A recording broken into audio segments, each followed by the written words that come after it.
The legislation now imposes duties on every parent who is applying for relief under this act. And those duties include exercising their responsibilities in the best interests of their child or their children, protecting children from conflict, where appropriate, trying to resolve their matters through family dispute resolution processes instead of through the court. So that could include mediation, collaborative family law, negotiation, arbitration. It requires parents to provide complete, accurate, and up-to-date information as they may be required. And that really helps with efficiency. We don't want the court to be clogged up with people attending again and again and again because they don't have the information that they need to be able to move their matter forward. And it also requires parents to comply with orders that may be made until they're no longer in effect.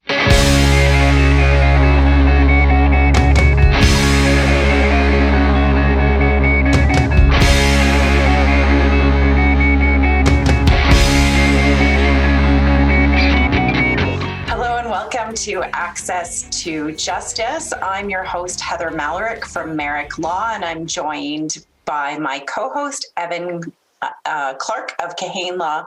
Hi, Evan. How are you doing this afternoon? I'm good, Heather. Did you forget my name for a second? I did, yeah. I'm a little feverish from getting the COVID vaccine yesterday, so you've got to forgive me any flub ups today. Yeah, look, Heather is really not sharing the full story here, which is she was in a lot of pain last night because of that vaccine, and she's such a trooper. She's here, would not miss recording this podcast for the world. So good job, Heather. I'm feeling great. I did not get the vaccine last night. And it's a little cold though. It's snowy today, even though we're in April, but I'm over it. Yeah. Spring in Edmonton, hey. And we also have our special guest here, Kim Mcdonald of Mcdonald Advisories. Hi, Kim. How are you? Hi, Heather. I'm doing pretty good. Thanks for having me on today. I know before we jumped onto this podcast, I was complaining, as I always do, about my braces, and now I got the top ones on. And, I'm a little bit of an angry person right now, but I'm going to get over it and we can move on with the program. But for my compliance bit and our listeners who don't know me, my name's Kim Mcdonald. I'm a financial advisor at Mcdonald Advisory with Raymond James. And I am a guest on this panel today. And I really appreciate being invited. Thank you. Wow, so our guest is really going to have a rough go of it today with Angry Kim. We've got Angry Kim, Feverish Heather, and Evan, who's cranky about the weather. So, well, I am very excited to introduce our guest today. We've got Riley Gallant joining us today. She's a partner at Latitude Family Law. She got her law degree from the University of Saskatchewan in 2008 and has been practicing family law since then for her entire career. So she started at Legal Aid, which is where she and I met, and continues to be a partner at Latitude Family Law. She is a litigator, a mediator, and a registered collaborative family lawyer, and has experience representing children in high conflict parenting matters. She's also a member of the Legal Aid roster and participates in the Independent Legal Advice for Survivors of Sexual Violence program administered by the Elizabeth Fry Society. I also happen to know that she's involved in many boards and associations and is such a generous donor of her time and knowledge and experience. I also happen to know that she is excellent dog trainer and has discovered a talent for watercolor during the pandemic. So welcome, Riley. We're so happy to have you. How's the pup doing today? Where have you got him contained while we're filming this? Thank you, Heather, for that lovely introduction. My puppy is Ronan, and he's not currently here because he's quite demanding of my attention while I'm working from home. But thankfully, I have a cousin who lives in town, so sometimes he goes and hangs out with her. And she has school-age children who are now doing school from home for another stint of time. So he gets lots of good pets and snuggles over there with my cousin when he goes. I think I saw you posted a bubble trick that you had taught him, and I was like just absolutely flabbergasted by that. Can you explain it a little bit? Sure. So I can't take much credit for this. I'm doing a training program with him currently, and we were challenged to teach our dogs to blow bubbles in water upon request by the end of that 6-week program, kind of as homework. And so I take a bowl of water, I throw a treat in it, and he just naturally sticks his face in it and blows bubbles. So yeah, I can't take much credit for that. But dog training has been one of the things that I've been able to do during the pandemic. So what kind of started as a fun thing, it's getting a bit serious. We go to agility. He's a pretty bright little guy, and yeah, it's been really, really fun. Yeah, he's a real sweetheart. So I got what Heather's well-deserved lengthy introduction.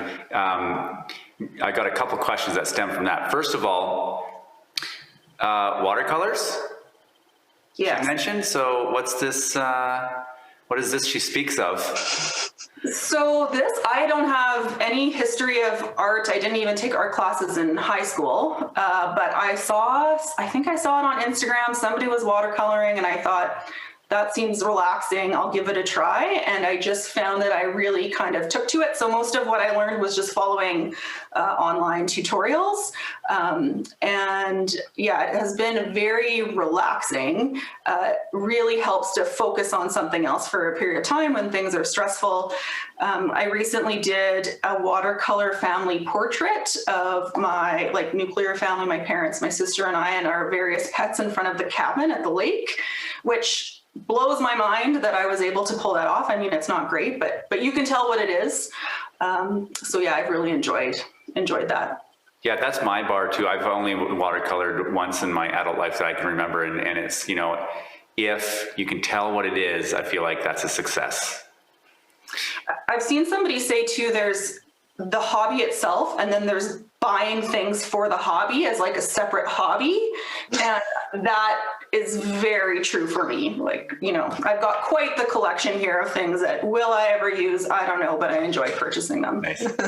Now, the other question I had was this Elizabeth Fry Society legal aid thing that you're part of. Can you tell me about that? Because I'm not familiar with it, and it sounds awesome. So tell me about it. Yeah, so it's two separate things. So I'm a roster lawyer with Legal Aid Alberta, which means that I'm able to take certificates for people who qualify for legal aid and do work for them under those certificates. That's how I do most of my representation of children work. And then the Elizabeth Fry Legal Advice for Survivors of Sexual Violence is a separate program. And the way that works is anybody who has been a survivor of sexual violence can contact Elizabeth Fry if they need some legal advice. It doesn't have to be in the realm of family law. It could be any type of legal issue. And if they qualify, then they can be set up with a lawyer to provide up to 4 hours of legal advice. And so that can look like whatever is most beneficial for a client. We don't become their lawyer of record and represent them, but we can just provide general information and advice. We can review documents. We could help with drafting, prepare calculations, anything like that. And so the Elizabeth Fry Society did kind of a call out for volunteer lawyers. And I say it's volunteer, but it's not technically, we do get paid. And they've done training with their lawyers, for example, on trauma-informed practice and that sort of thing. So every so often, I'll just get an email from the program saying, here's somebody that needs some assistance, and then I get to help them out in that capacity. Wow, that sounds great. So for any lawyers that are listening that might want to get involved with that, how would they go about doing that? There is a website, and I don't remember what it is off the top of my head, but I can certainly provide it to you if you want to add it in the notes. And then they have an administrator. They often have people with family law questions and often people with civil questions, but there might be other practice areas or other areas within Alberta where they have a greater need for volunteers. I don't have that information, but yeah, it would be certainly possible to contact them and say, I practice in this area. Is there a way that I can get involved? Nice. Yeah, I just did a quick search for independent legal advice, Elizabeth Fry Society, and it came up. The website came up. So Awesome. Thanks for sharing that. That's not the main thing that you're here to talk about, but certainly is something important. So in a couple of years ago, the federal government decided it was high time that they make some changes to the Divorce Act. What is the Divorce Act? Let's start with that. Yeah, sure. So the Divorce Act is federal legislation or federal law. And what I mean when I say federal is I mean that it applies in every province or province and territory across Canada. So some types of laws are specific to an individual province or territory, and federal ones apply across the board. And it originally came into effect in 1985. So that's, quite a while ago, and it hasn't undergone any significant updates or changes since that time. One exception is we had the introduction of the child support guidelines back in 1997. But other than that, it's been not really looked at since 1985. What the legislation does is it gives judges in the various superior level courts across this country with the authority to divorce people if people have applied to the court for a divorce, and the authority to make decisions regarding legal matters that are typically connected with a divorce. So if they're children, that could be a parenting order and, issues relating to how decisions are made with respect to children, and it can also relate to child support, and it can relate to spousal support. Oftentimes people separating will also have issues of property that they need to deal with, but the Divorce Act does not touch on property issues. Those types of issues are dealt with in provincial legislation. And for our listeners, Riley, can you answer this question? It might be trite to ask this, but does it apply only for married people? Like, can common law, some people say they're common law married, can those people seek any relief, or can they apply for anything under the Divorce Act? The Divorce Act does only apply to married people who are wanting to divorce. There is a different route to go, though, if somebody is common law, or as we say in Alberta, adult interdependent partners. That legislation is called the Family Law Act. And actually, people who are married but may not want to get divorced but still need to deal with some of these issues because they're separated, they can also utilize the Family Law Act. Okay. So the Divorce Act is just dealing with formally, legally married people, but it applies all across Canada, and it's the same rules all across Canada for married people. That's right. Okay. Processes might be a little bit different because each province or territory is allowed to make their own rules of court, is what we call them in Alberta. So you may see different processes. And of course, law is interpreted by judges. And so judges in different places may see things a little bit differently. So even though the overarching law is the same in each province and territory, the legal advice a lawyer might give on any specific circumstance could be slightly different province by province for those reasons. Okay.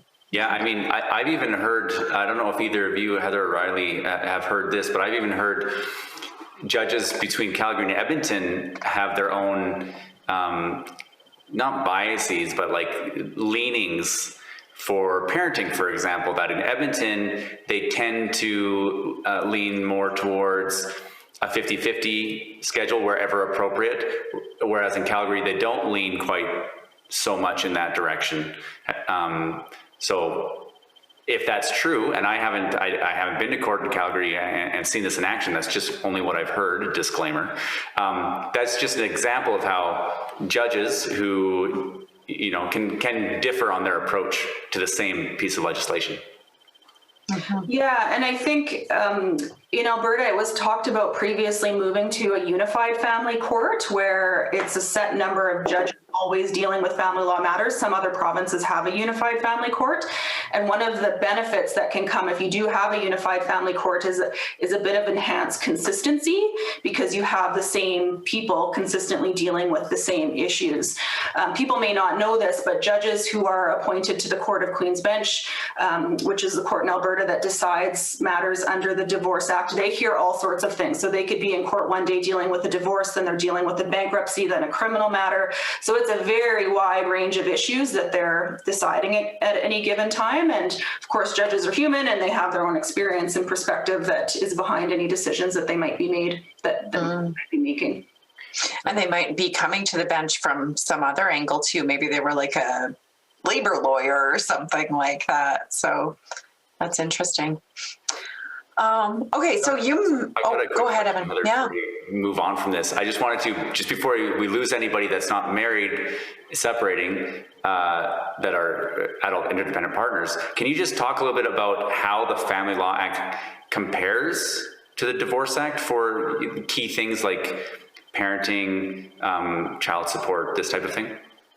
Yeah, that's a great question, and something I was hoping that I would have the opportunity to talk about, because the changes that have been made to the Divorce Act are not completely out of the blue for Albertans, because we have a relatively recent Family Law Act that is quite similar in a lot of aspects to this new amended Divorce Act.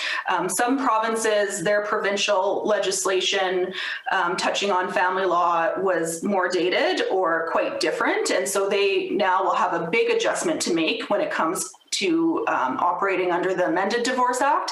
But in Alberta, there are a lot of similarities to how we were already functioning when utilizing the Family Law Act and how we'll now be functioning using the Divorce Act. Okay, so I guess that begs the question, what has changed? What's new in this new Divorce Act? Yeah, so there are a whole host of changes, and I'm going to focus on the most significant changes, or the changes that I think would be of most interest to the most amount of people. Basically, the federal government was looking to update the Divorce Act with a few goals in mind. I think the primary goal was to better focus on the best interests of the child as a primary consideration behind the Divorce Act. The previous version already said that when judges are making decisions about parenting time or children, we used to say custody and access, they should be doing that based on what's in the best interest of the child. But now the amended version includes that in various places and expands on that. It gives the court a bit more direction on what they should be thinking about when being asked to make those types of decisions that impact children. And there's also a focus on addressing family violence. That's an overarching goal of these amendments. Some of the updates to the child support portions that I probably won't touch on very much in this conversation are meant to try to address issues of poverty as well, and generally to try to make the family justice system more accessible and more efficient. So I know that's a particular interest to those of you probably listening to this podcast and hosting this podcast. So some of the changes that are significant is the legislation now imposes duties on every parent who is applying for relief under this act. And those duties include exercising their responsibilities in the best interests of their child or their children, protecting children from conflict, where appropriate, trying to resolve their matters through family dispute resolution processes instead of through the court. So that could include mediation, collaborative family law, negotiation, arbitration. It requires parents to provide complete, accurate, and up-to-date information as they may be required. And that really helps with efficiency. We don't want the court to be clogged up with people attending again and again and again because they don't have the information that they need to be able to move their matter forward. And it also requires parents to comply with orders that may be made until they're no longer in effect. There's also some additional duties on lawyers who are representing people under this law. And one of those additional duties is to encourage any clients that we might be advising to use family dispute resolution options, again, unless it would be clearly inappropriate to do so. And we're also required to inform clients about family justice services options that might assist them. That's already existed in the Family Law Act in Alberta, so lawyers should hopefully be used to having those conversations with clients already. And we in fact have to certify when we're filing a claim with the court that we have done that. So those are some kind of general goals and changes that have been made. Getting into some more specific changes, we now talk about parenting in terms of parenting time. and decision-making responsibilities instead of talking about custody and access. And this change was brought in because it was seen as being more focused on relationships that children have with their caregivers instead of, I think, the legal kind of definition of the role that a parent is taking. So that's a bit of a shift, and again, that's in line with what we were already doing under the Family Law Act. And the Divorce Act also tells courts what to consider when they're trying to decide what is in the best interest of the child. There's a whole list of things.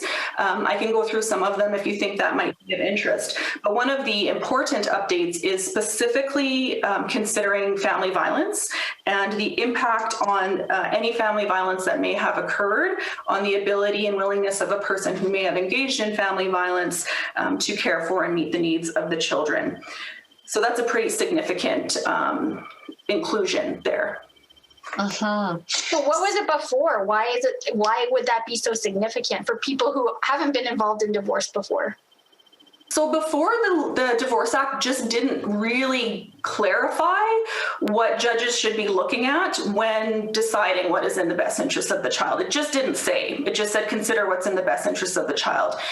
In Alberta, our provincial legislation, the Family Law Act, already had a list of considerations. So we were quite used to addressing those considerations when in court. And of course, judges in the Court of Queen's Bench deal with both pieces of law. So they were already used to thinking that way. But this provides some consistency across the province, or across the country rather, just in case there might have been some places where it wasn't specified, and just makes it clear that under this piece of law as well, this is what we should be looking at. Yeah, I think that's such a good point, because I think just the judges having a list, because like you mentioned before, Riley, or was it Heather? One of you mentioned that their judges can be appointed from that practiced in any area of practice, and now they're a judge. And so providing them with legislation that's really clear, instead of, you know, it just being out there in the common law realm and some other decisions that they'd have to know about first, hopefully will help with getting more uniform decisions about what's in the best interest of the child. I had a question though. I have a couple questions from what you just, your introduction to these changes. The first one I wanted to ask about was, okay, so people that are making a claim under this act now have a duty, you mentioned, and including a duty to protect children from the negative effects of going through a divorce and putting their needs first. So my question is, I think people would be tempted to think like, don't parents already have that duty? And so, okay, it's good to have this in there, but like, what does that exactly do? And it's okay if you don't have like a great answer for this, because it's kind of, I'm not sure exactly what putting that duty in does, besides people have to sign something that they didn't have to sign before. But like, is there anything more to it, Riley? I mean, I suppose lawyers have to confirm that they've told clients that they have that duty. And so my hope would be that that would prompt a bit of a conversation between the lawyer and the client about what that really means. And certainly I would hope that most people would strive to do that anyway. But oftentimes when couples separate and it can be chaotic, it can feel like a time of crisis, people aren't always making their best decisions, and they may not be their best self or their best parent at that given time. So I think it provides an opportunity for the parent to pause and really think about that, and maybe have a conversation with their lawyer, or consider what exposure to conflict will do potentially to their child. And there's a lot of research, and you may have touched on this before in a previous episode, or maybe you're planning to on a future episode, but there's a lot of research available about the significant negative impact that exposure to high conflict for prolonged periods has on children. And it can create an environment of toxic stress and can actually even impact brain development. So these are serious, potentially long-term consequences. So I think it's an attempt to just remind parents to keep their children focus first, try their best to resolve things outside of court as quickly as possible, to alleviate any of that conflict and just kind of keep their priorities where they should be. Does it serve a dual purpose as well? Just having parents focus on a clear issue. So if they have a focus, then they can drive decisions that way and get things moving. Is that part of it? Is there an underlying piece to that? Yeah, there may be. I think if there's just something that you can kind of always return to when you're making decisions throughout the process, that's probably helpful. Yeah. Riley, when you mentioned high conflict situations, does that encompass, that would encompass situations of family violence, but is there a broader definition of that, of high conflict? Like, are we talking just about situations where there's family violence, or? Yeah, no, we wouldn't be talking about situations just where there's family violence. And high conflict isn't something that's defined by the Divorce Act, but certainly in my experience as a family law lawyer, I can kind of give some examples of what that might look like or what the court might be concerned about if they were presented with it. So that can be things like just arguing in front of the children, even if it doesn't reach the level of family violence, but there's that tension and argument swirling around the children. It can include things like speaking negatively about the other parent in front of the children so that they're hearing that sort of thing. It can include discussing court about around the children, causing children to be fearful of what's happening in that regard. Causing children to feel like they are responsible for the outcome or that they're being forced to choose a parent. Those types of things can happen and can be very damaging to children. So, and sometimes people don't even realize they're doing it. It's not intentional. And, they do have really good intentions when it comes to parenting their children. They may just not be mindful of the impact their behavior could be having. Okay. Yeah. Thanks for clarifying that and explaining the difference or the overlap between those two kind of situations. Another thing that this amended version of the Divorce Act does is allows judges to include a parenting plan that parents might make themselves, either just together or utilizing an alternate dispute resolution process like we've talked about to an order. And that really encourages parents to take responsibility and come up with a plan that is going to work for them. Parents know their children best. They're very likely to know what's going to work best for their children themselves and their families. Oftentimes when judges are making decisions, depending on what type of court process is occurring at any given time, they may have very limited information about the parents and the children and be asked to make some pretty consequential decisions. So that's something that's new in this version. And it again just kind of goes back to encouraging resolution outside of court and allowing parents to make those decisions. The exception is the amended legislation says that a court doesn't have to endorse a parenting plan if a judge feels like it's not in the best interests of the child. So judges do still have that kind of overarching authority to make sure that everything sounds okay when they're being asked to make those orders. So what's the difference between a parenting plan and parenting time or a parenting schedule that might go into the order? So a parenting plan could include a parenting schedule. It could also include a decision about how the parents will make decisions for their children. And it can include any other term or condition that a parent might want to address in their parenting plan. And essentially what they're doing is they're creating their own plan, and then a judge is basically turning that plan into a court order and saying, yes, okay, this is now what's going to happen. If there is no parenting plan, those same types of issues can be dealt with in a court order. So a court order can say where the children are going to live and when they're going to go back and forth between two households. It can say who is responsible for making decisions for a child. That could be one parent is completely responsible to make all decisions. Maybe they share responsibility, or maybe one parent is responsible for certain types of decisions, but the other parent is responsible for other types of decisions. It can include information about how the parents will communicate with one another. So if conflict often happens when they communicate in person, but they do great over the phone or by email, it can specify that. It can specify ways to address any concerns that a parent might have. So sometimes the parenting order might say that children won't be exposed to drug or alcohol use, for example. It can say if a parent needs to be supervised for a period of time. And parenting orders can be short-term or long-term. They don't have to last, indefinitely. You can build in a date when they're going to be looked at again. If it's possible to make an agreement, say for the next 6 months or the next year, but you have trouble getting beyond that, you can always kind of specify a return date. And so they really can be as creative as possible to address the needs of the family. And where people are working on that together, they can be much more creative than usually a judge can be. So that's another real positive of parents trying to get together to work those details out themselves. Right. They know their family best and kind of what might work for them or their children ultimately. Is there a kit? Like, I'm thinking, okay, well, people are just brand new to divorce. And they're like, I got to come up with this plan with my spouse. It's better if we do it together.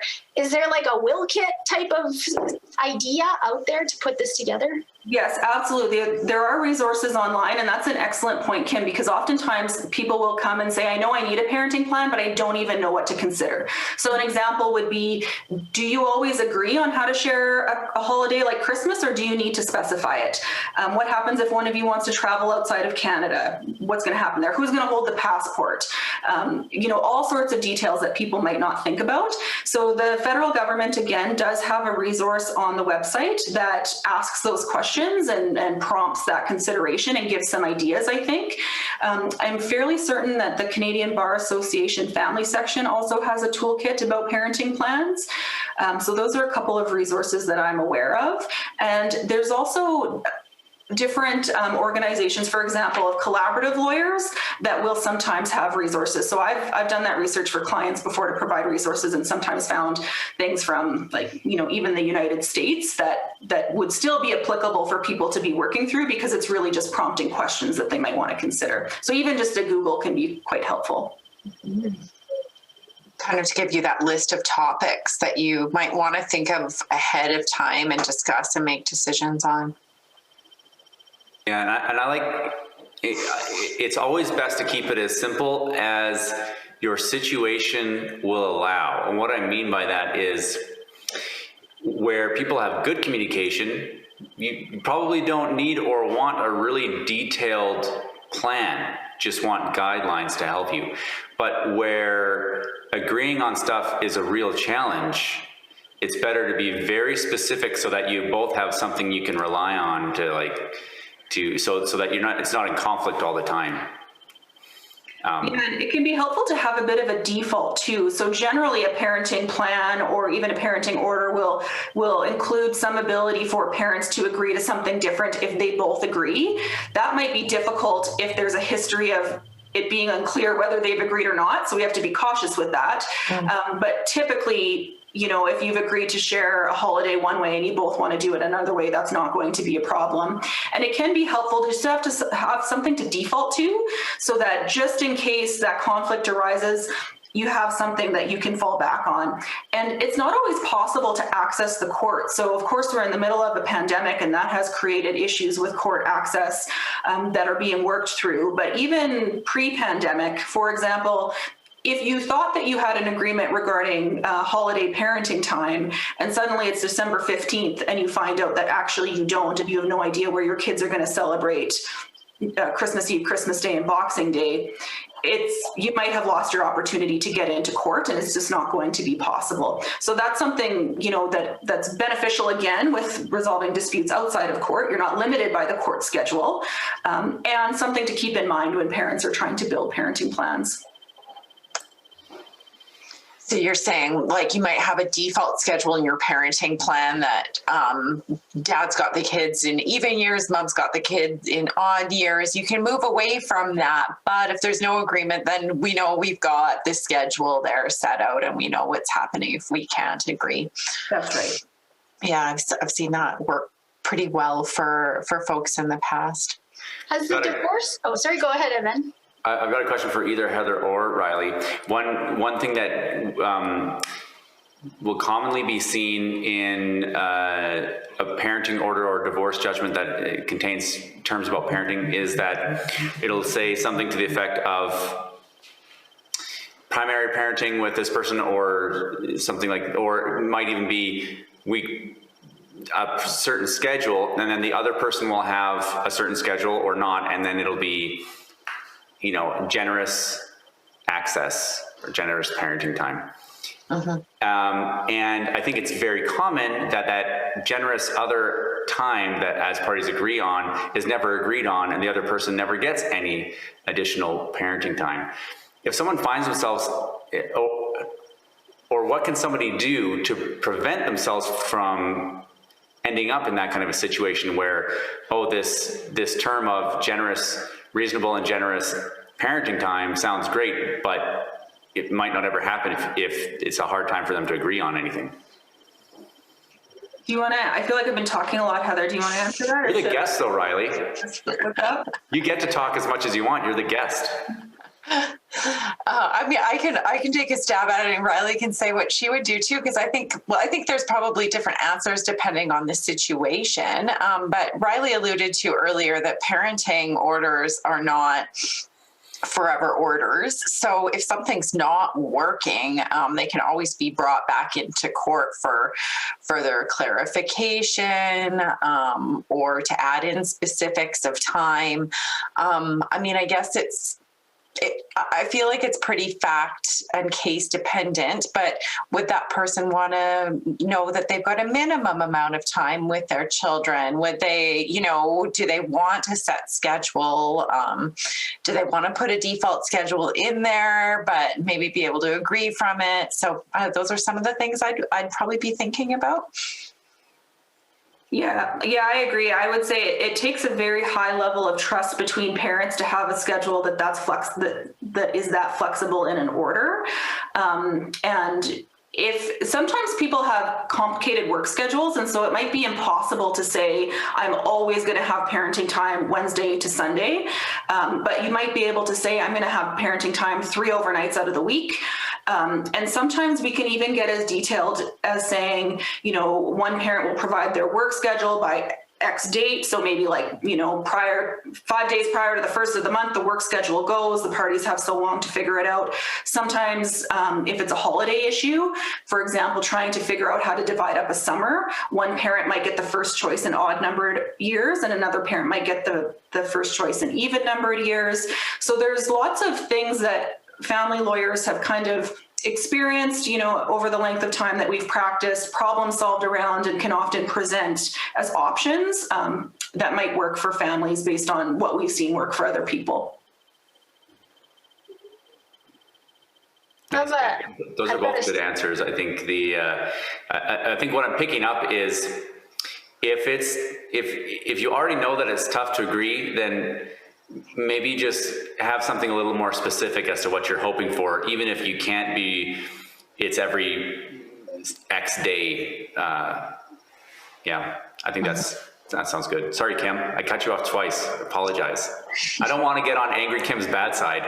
That's right.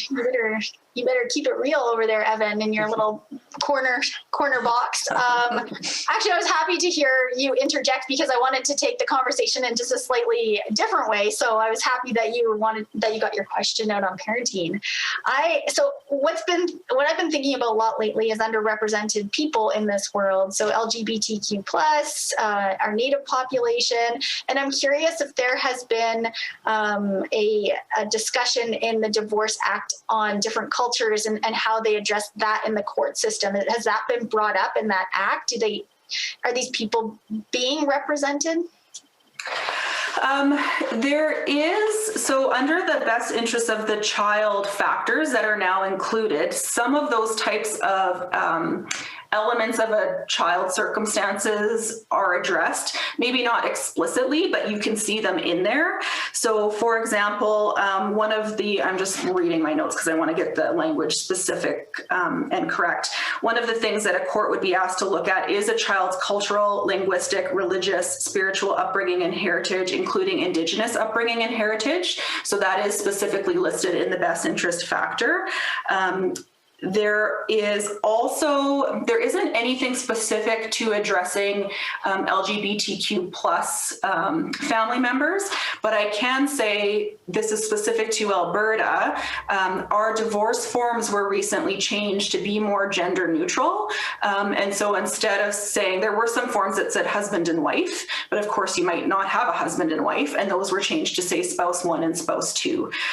So that's not specifically tied to the Divorce Act, but I think it shows that, you know, courts are attempting to be mindful of those sorts of issues and try to address them when they, you know, are apparent. Great. I guess I would add to that the increased stress on best interest of the child, of the children, I think kind of goes to that as well, in that you know, whatever's in their best interest is what should be paramount, not what's most convenient for the parents. Yeah, and there's no presumptions either. And so what that means is that there is no starting point. So, you know, if we go back years and years and years, there used to be this idea called the tender years doctrine, which was that it was this assumption that young children are better off with moms. That was done away with a long time ago.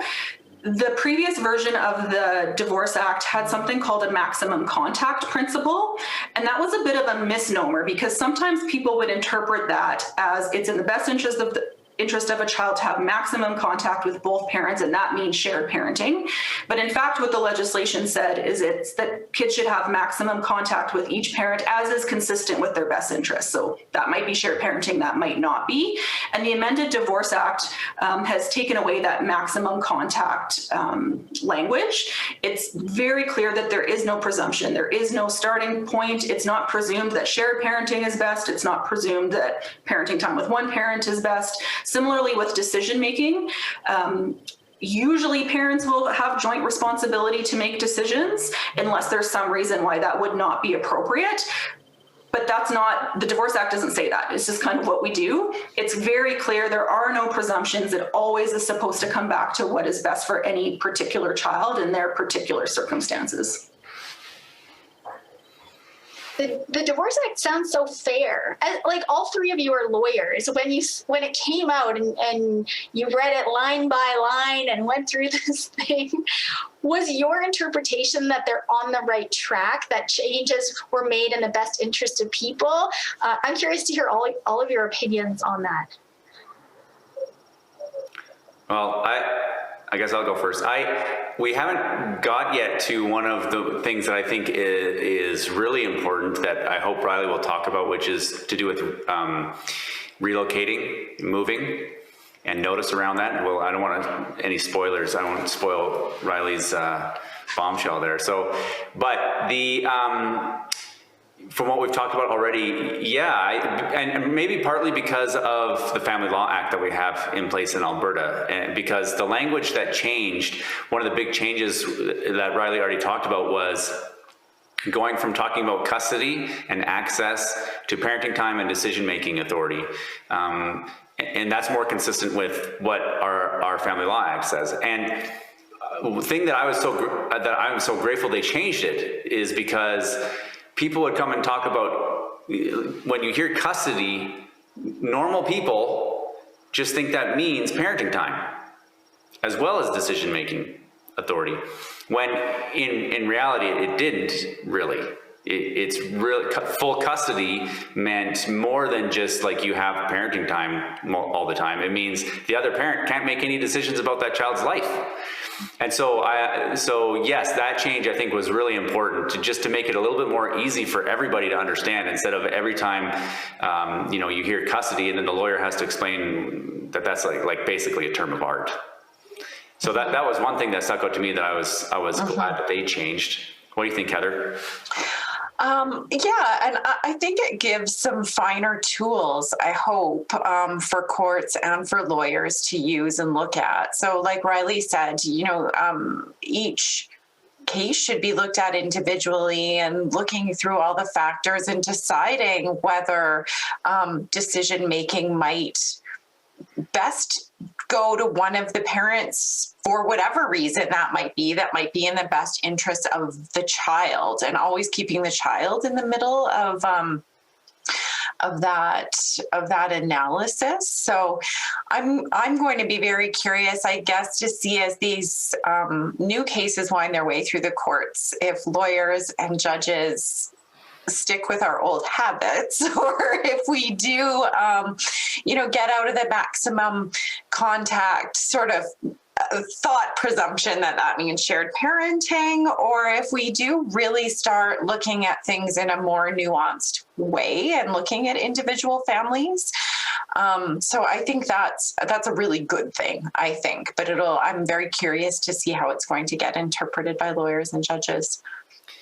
Yeah, and just to add again, like language change may not seem like a big deal because the substance didn't really change, the language changed, but I think it's important because the language reflects a paradigm shift. It reflects, like saying access, well, that's talking about it from the parent's perspective. Calling it, parenting time, that takes into more account of it's supposed to be focused on the child. So I think that our paradigm as a family law bar, both and a bench, so the judges and the lawyers, I think it's slowly been shifting over time to a better place. So I'm hopeful that it'll keep going. Yeah, and from my perspective, I was very happy with the changes in the legislation for the same reasons kind of touched on by Evan and Heather. One of the things that concerns me though is still that accessing the court is so difficult. So while it's wonderful that we now have better attention paid to family violence and how that can impact children, if you can't get the issue before a judge for months, or you don't have enough court time to prove what you're trying to prove in relation to family violence that may have occurred, that can still be very limiting as well. So just as an example, at times people have disputes over whether or not there should be a restraining order, or various types of restraining orders that a court can grant. And when there's conflict over evidence, there should really be a hearing so that the judge can hear from both parties and make a decision. But sometimes hearings don't happen for quite a while, which can be quite prejudicial to one or both parties. And sometimes when they do happen, they're so short, a judge is making a decision without really having a ton of time to consider everything. So it's great in theory, and I hope we'll have good results as the court starts dealing with it, but there's still that challenge of an overwhelmed court system, everyone doing their best to get matters through as quickly as possible, but those limits. And so like I often talk with clients, if you need to bring an initial application for something. So say you've just separated and you have no agreement on parenting time and somebody wants to request a parenting order from the court. Usually the first stop is going to be what we call regular chambers, and judges make that decision not having spoken to either parent. It's based on what their lawyers say, based on what clients have put in a written document. We call it an affidavit. Each lawyer is supposed to have about 10 minutes. And then a decision is made, and that decision can be hugely consequential. So there's still that challenge. It's supposed to be even less than that. It's supposed to be 20 minutes for both sides to speak and the judge to make a decision. So yeah, that's a huge problem, right? Because that's not enough time to really get into details. That can only be for simple things, and that's if you need to have something more complicated, then what does that look like? Yeah, and judges have There's rules of court, there's rules of evidence that they need to follow. And this is all about protecting procedural fairness for people, which means that the process that they're using to get a decision over their matter is supposed to be fair to both of them. Something to keep in mind is there are alternate processes outside of court that are kind of like court, but are not court. That's arbitration, and that's one of the things that's referenced in the revised, the amended Divorce Act as an option. And so if people are interested, and you might have talked about this already or are going to talk about it, but it's essentially figuring out their own process for how someone else will help them by making the decision, but not necessarily in court. So somebody accessing that option can choose a timeline because they're not stuck with the court's timeline, and they can choose process, how much information is going to be provided by who and what format, that sort of thing. Yeah, that's episode 4 with Catherine Spafford, so you can go check that one out. She talked all about arbitration. What does the Divorce Act say about arbitration? Does it just mention in passing, or does it say anything else? So it lists arbitration as one of the options that that people should be made aware of. I can't think of, does it say anything else? I can't think of anything else specific to arbitration. No, I was cheating, right? I was just relying on you to know the answer. Is there something that I missed? No. Okay, I can't think of anything more detailed than that. But yeah, those things that are listed are not just nothing, right? They're real, very real alternatives to trying to go through the court system. And that's part of why we started this podcast in the first place, is what you're talking about is an access to justice problem. And it's very real. We see it all the time where people just cannot afford to get a lawyer to help them, and operating in Queen's Bench, which is the level of court that divorce stuff is taken care of in, that's not really an intuitive process and can be overwhelming for people. So alternatives can be very helpful and much easier to navigate. That's right. How important is it for people to read the Divorce Act if they're thinking about divorce, if they're in it at the moment, and the Family Law Act? Are these documents that lawyers say to their clients, you got to go read all of these details on both these documents so you can get up to speed? Is that like the perfect client? Is that something people would benefit from? I'm curious where those documents fit in, or are they just for lawyers? Yeah, that's a great question, Kim. I don't recommend that my clients go out and read the legislation. It is all available online, so if somebody was interested in reading it, they certainly could look through it. I think as lawyers, we're very used to reading legislation, so we're used to how it's set up. There's always definitions, we're used to the language that is used, but I can think back to when I started law school and was reading legislation for the first time, and it was a little bit overwhelming. So I don't think that is probably the best way for most people to get information, but certainly if somebody's inclined to do the reading themselves, it's available and they could do it. But there are a ton of resources that summarize the legislation that are publicly available. And I think people would be much better off starting there. And I suppose if they're interested, going a little bit further. Because people do have different sometimes they want to know every single thing. Sometimes they're happy for their lawyer to handle it. But there are definitely resources that will summarize. There's public legal education resources that will summarize. So that would be the better starting point, I would think. Yeah, and it's not like we lawyers want to keep the laws secret from our clients. Of course not. But what we want to avoid is people misunderstanding the legislation. And also there's two parts to it. There's the legislation and there's how it's interpreted. And that is generally carried out in the case law. And it's our job as lawyers to be familiar with that and how it applies and and like what it means in everyday solutions. So anybody can read them, and it's not by all means read them, and they're better now today than they were 50 years ago. There's some horrendous legislation out there that's still on the books where you read it and you're like, what are they trying to say here? So, I mean, the Divorce Act is much better written than, old legislation, but we always, it's our job as lawyers to help interpret that so that we can, help you understand what it means, as opposed to trying to go it on your own. Yeah, there's definitely an effort towards plain language and accessibility and people being able to have the opportunity to either represent themselves or to understand the concepts though as well. So I'm thinking of the most recent divorce forms that came out in Alberta. The huge emphasis on those forms is so that anybody could pull them up on their computer and fill them out, and the court would be provided with all the information that it needs in order to grant a divorce. So certainly the legislators have that in mind and are thinking about that all the time. And I think that one of the goals of the legislation is also to keep families out of court, recognizing that by the time you've gotten to court, you're probably in a fairly high conflict situation, which is recognized to not be good for children and for the litigants, for the people that are involved.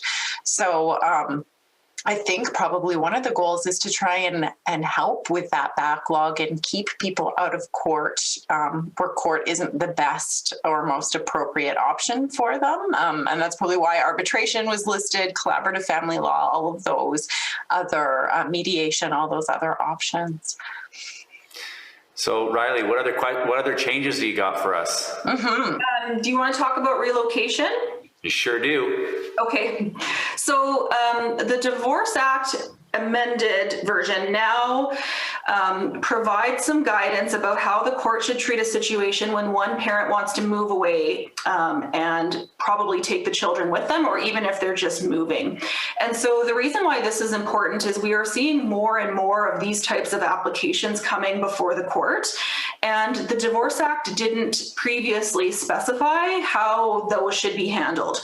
And so we weren't completely without guidance. Judges create case law when they make decisions, and that provided us with some indication of how judges would treat these sorts of cases. And we had some guidance from the Supreme Court of Canada that would then apply throughout Canada. And we're following kind of that system, but it was still very difficult to manage those types of applications. And so what the court has tried to do is provide a little bit more guidance about how that should happen. So they've addressed a few things. They've addressed what relocation is. So when it is considered significant enough of a change that this process would be triggered, and what needs to happen if it's not, and then a process. So describing, what parties need to do, and then what the court will do if the court is being asked to make a decision. So I can run through that. So what is considered a relocation is a move that would have a significant impact on the child's relationship with another parent or somebody who has contact with them. So for example, if two parents live in the same neighborhood and one's just moving a neighborhood over, maybe that's not a big deal. But if two parents live in the same neighborhood and suddenly the other one's moving to Vancouver, that's going to be a big deal because parenting isn't going to be able to look the same in light of that move. So if it's not significant and it's just a change of residence, notice of the move is still to be provided. So the person who's changing residences would be required to provide notice of that change in writing, state the date that they're moving, and provide their new address and contact information. So usually people would do that, not always, but now it's clear that that's something that is supposed to be done. If it is a significant move, people may have heard this referred to as a mobility matter. The amended Divorce Act calls it relocation, but oftentimes in Alberta, at least, we're used to talking about it in terms of mobility.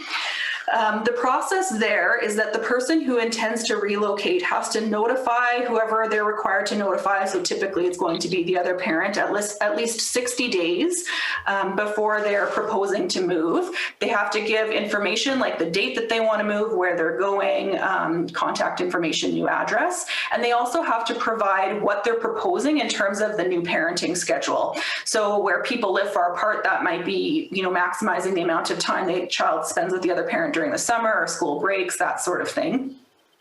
And how decisions would be made also for children in light of that move. And once the person who is not moving receives notice, then they have an obligation to object to the relocation within 30 days if they're not okay with the move. And if they're not okay with the move, complete a form that provides some information that's set out in the Divorce Act, like their reasons for objecting and what they think of the proposal in terms of the parenting time. If there is an objection and the court is being asked to make that decision, what the amended Divorce Act says is that in determining that, they have to consider that list of best interests of the child factors that I didn't go through in detail, but that we spoke about earlier, and some additional factors. So they are required to consider the reason that the parent is wanting to relocate, the impact the relocation would have on the child, the amount of time the child spent with each parent, and the level of involvement the parent had in the child's life, whether the parent who's intending to move gave the proper notice and has followed previous court orders, the existence of any agreement or court order that might specify a geographical area that the child is supposed to live in, the reasonableness of the proposal for the other parent's parenting time, and whether a person who has parenting time or decision-making complied with obligations that they were previously supposed to comply with, and whether they're likely to comply in future. So an example there would be if somebody has a history of breaching court orders, not letting the other parent see the child, that's probably going to be a concern to the court. Something that the court is not to consider is whether or not the person who's requesting to move would stay put if the court didn't allow them to move. And so that was present in the case law previously, and it was referred to as a double bind. You can't really put a parent in that position because they're probably going to say, yeah, I wouldn't move. And then it kind of gives the court an out to say, well, then you don't go. So the way these are treated is parents are able to be mobile, right? Like we have the ability to move wherever we want within Canada. The issue is really whether kids go when the parent goes. So it's an assumption that if a parent says they're going to move, they're moving, it's treated as such. And then the question just becomes, is the child going to go, or is the child going to stay with the other parent? And it also speaks to who has the burden of proving what is in the child's best interest. So what it says is if the parents had substantially equal amounts of parenting time, the parent who wants to move has to prove that that move would be in the child's best interest. If the parent who moves had the vast majority of the parenting time, so it wasn't shared or close to shared, it was a primary caregiver situation, and wants to move, then the other parent has a burden of proving that the move is not in the best interest of the child. And if there was no parenting order, maybe a new separation, nothing was ever granted by the court, or there was no agreement, then both parties have the burden of proving to the court what is in the best interest of the child in that situation. And this is a little bit interesting in that what the court has legislated, what the government has legislated is somewhat different than how the court was previously treating mobility applications. So previously, courts were instructed or case law said that judges shouldn't consider the reason behind a parent's move unless it was relevant to their ability to meet the needs of the child. But the government has said, no, actually, we do want judges to consider the reason for the parent's move because it could be relevant to the best interest of the child. So that's a little bit of a departure there. The overall hope is that this will bring some consistency to these decisions. And if decisions are more consistent, hopefully lawyers are better able to advise clients about potential outcomes. And if that's easier to predict, it may prevent disputed court hearings because people will have a better idea whether their application is likely to be successful or not. So I think that's a significant goal behind these changes.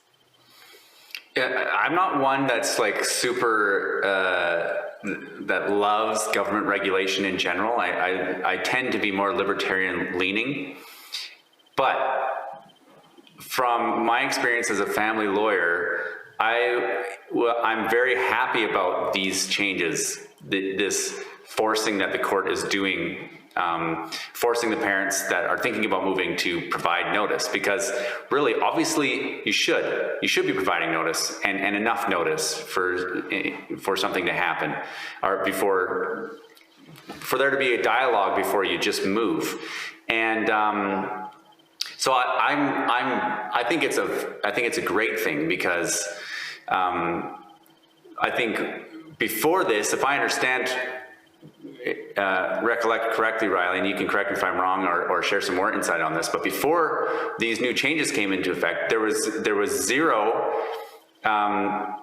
responsibility, or there was nothing that they had to do if a parent wanted to move with the children. They didn't have to notify anybody. They could just move and hope the other person didn't bring a court application.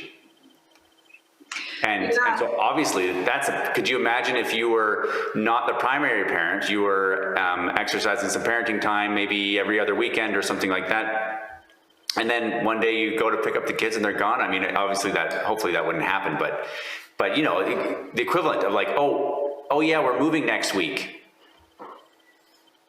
Yeah, and that certainly happens. I mean, sometimes parents find out about a move after the fact. You know, they've had their parenting time one weekend, and then their next weekend is up and they get a call that says, sorry, we're in Newfoundland, or, you know, wherever they might be. And you're right. I mean, if there's a court order in place, people are obligated to follow that court order. And obviously, if you're moving across the country, you probably can't follow that court order anymore. And so there would be a positive obligation to apply to vary that court order before you move, but that does not always happen, or did not always happen. And even if there's not a court order, yeah, people could just pick up and move. The court would see that as something that we often call a self-help remedy, which is kind of, I've done the thing I wanted because I didn't know if the court would allow me to. Too bad it's done. Let the chips fall where they may. Are you really going to, you know, pull these kids out of school and make them move back, or what have you?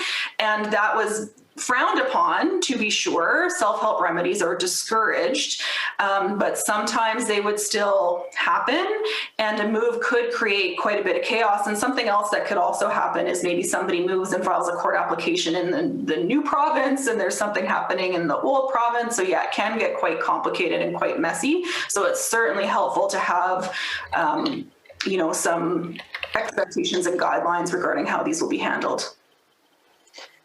Riley, I'm thinking out loud about the family violence situations, and you mentioned that there were some notice provisions about, even if you're just moving, for instance, from one address to another, are there any exceptions built into the process for those kinds of situations? Like, what if you've got someone who doesn't want their former spouse to know where they're living for safety reasons or other reasons? Yes, there is an exception for exactly that reason. So the amended Divorce Act says that if, for example, in a situation of family violence, it's possible to apply for permission not to share an address, and that application can be made on a without notice basis as well, which would mean that you wouldn't necessarily have to provide your spouse with prior notice that you're seeking to do that. So I think that's a good example of one of the ways that the government has tried to be mindful and really turn their mind to how family violence can be impactful for people and provide those kind of elements or options that may be necessary. Okay, thanks. Kim, I thought you had something to say, Kim, but I'm on the edge of my seat waiting to hear about all the changes. Like, I imagine there's quite a number of these things. Another thing that, I mean, it's not a huge deal because we already had this in, it was already possible under the Divorce Act, and we certainly have it under the Family Law Act, but there's now provisions for specific contact orders to be made under the Divorce Act. And so that's language we're very used to dealing with in Alberta under the Family Law Act. But what that is it allows the court to grant somebody who is not a parent of the children, or in the case under the Divorce Act, weren't spouses, the ability to have contact with a child. So sometimes people will talk about grandparent rights, and oftentimes that's the sort of thing that they're talking about. That again is a misnomer. Grandparents don't have rights to their grandchildren because every decision that a court makes regarding people having contact with a child is based on the best interest of the child. So if it's in the best interest of the child, they can make an order to provide a grandparent or, you know, an aunt or whomever with contact with the child. But if it's not in the best interest of the child, there's no requirement. So that is a bit of an update as well, that there's now specific provision for contact, and that requires leave of the court. So leave of the court means that there's an additional hurdle that somebody has to get over before they can charge forward with a court application seeking contact. A judge needs to be satisfied kind of at an initial stage that that's something that should be allowed to proceed before the process gets any further down the line. That's interesting. I haven't had too many of those kinds of applications in my career. How about you, Evan and Riley? Have you come across many contact applications? A couple. They're tough. And I was talking to another friend, a lawyer friend, who is representing it's a tough situation because he's representing a parent whose spouse died, and the spouse's, my friend's client's in-laws are trying to get an access order, and so that one sounds like quite a bit of a nightmare, honestly, on both sides. It's been a real challenge. Ones that I've been involved with, it seems to be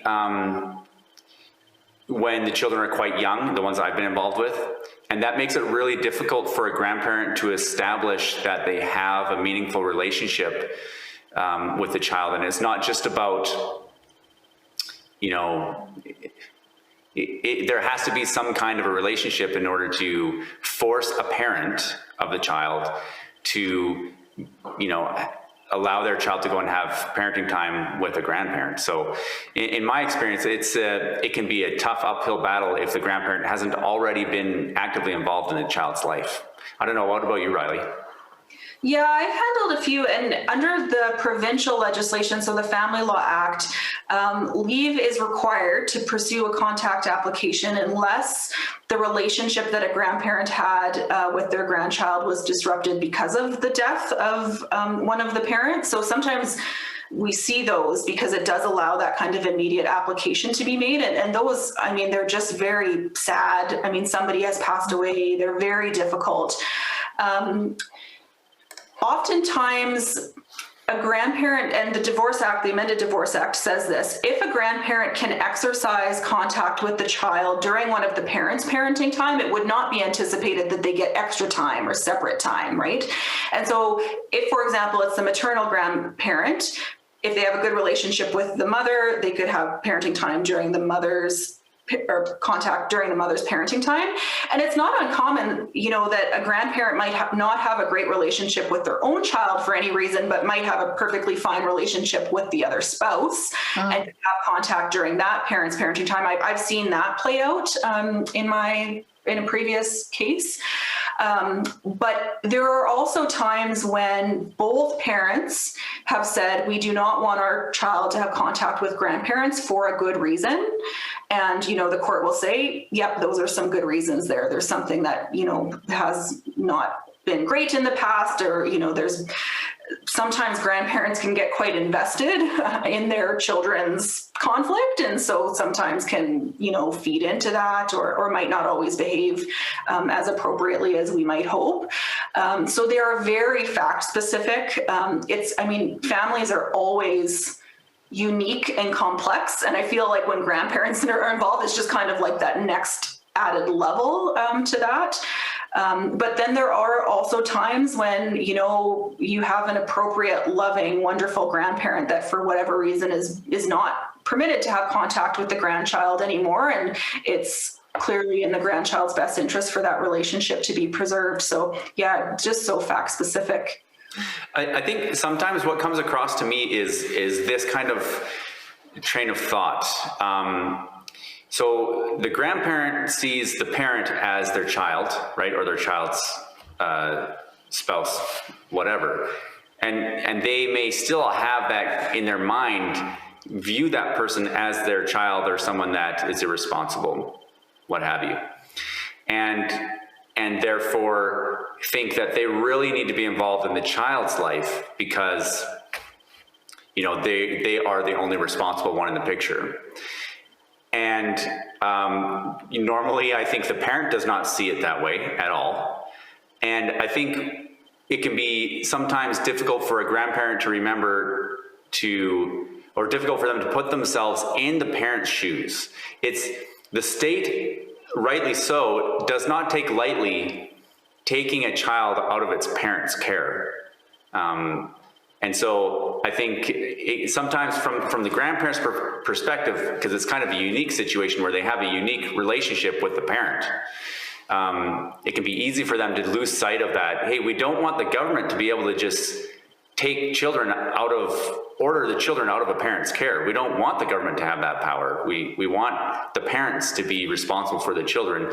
And if you ask the grandparent if they would be excited about the government telling them what to do with their children back when they were younger, I don't think they would be excited about that prospect either. So it's one of those things where I think it's right that the court is slow to make that type of an order against the will of one or both parents. But sometimes the parent really isn't in a position where they really do need the help of the grandparent, even if they don't have a good relationship with the grandparent. So that's my kind of take on it. Would for family situation, extended families that are having that kind of struggle, would they also have access to the alternative dispute resolution tools, I guess, that are available to them? Yes, absolutely. And would the same requirements to recommend that type of option, if it's appropriate in the first place, would apply to that type of application as well. And there would be nothing stopping, an extended family situation from accessing any of those same alternate dispute resolution options. Okay. So Riley, is there any changes that we haven't gone over yet? No, I mean, there are certainly other changes, but that touches on all of the major changes that I was hoping to get through this afternoon. Nice. We've been going for a while. I don't know how long we've been going for. Kim, do you see like a timer? I do not see a timer. Yeah, we've been going. I think we've been going for about an hour, and I think we've covered a lot and gotten some great insight about the changes, Riley. So thank you so much for coming and for sharing your thoughts and just educating us about these changes. They're still relatively new. Heather, do you have any last thoughts? Thank you so much for your generous time, Riley, and for coming to be our guest. It was lovely to see you. Yeah, and good job, Heather, on you performed marvelously. Maybe a little bit like the Michael Jordan fever performance. Oh, you're not familiar with that? Well, I don't know. In the finals against the Utah Jazz, had he alleges it was food poisoning. They ordered pizza and they found out it was Michael Jordan, so they purposely poisoned the pizza on him because they were in Utah. He was really sick, and then he went out and had one of the best games of his playoffs in his career while he was puking moments before. So all-star performance, Heather. Okay, thanks. Kim, any last thoughts? No, I think it's really interesting to learn about the key items that people can hone in on when they're thinking about the new or the amended Divorce Act. And I think this conversation today has also made it clear for people who aren't that up to date on legislation that there is a federal Divorce Act, and there's also a provincial document that all works together, and there's a lot to know, and that's why people engage with lawyers, because this stuff can be interpreted, as mentioned, in different ways, and the average person may not have the inclination, but they probably just don't have the time to really understand all this. So I appreciate the summary of the important bits and you taking the time to give that to us, Riley. Also good to see your face because the last time we chatted was on the phone. So yes.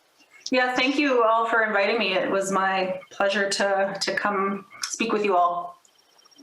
Yeah, well, great. Like I said, great to have you.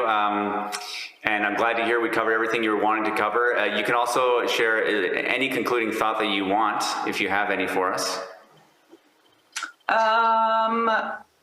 No, I don't. I was gonna say something like pandemic specific, but that's just a little bit too depressing. So I'll just, no, I won't.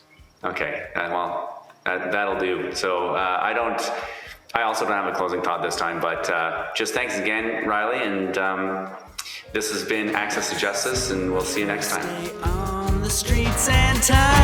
Any information in this video is general information only and is not, nor is it intended to be, legal advice.